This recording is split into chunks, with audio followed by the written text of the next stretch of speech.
oats or some alfalfa that had been molded or something. Doesn't feel quite like it should. No. Maybe that's why it's blowing the smoke out of the nostrils.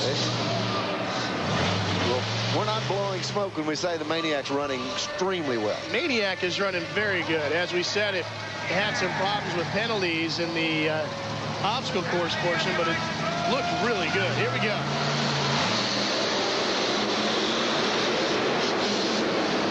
Well, maybe my bull ain't done yet. That was over with at the starting line. Anytime you can cut the flag that close and leave about a truck length in front of your competition, this is over with. These races are too short to catch up. Watch this. Here we go.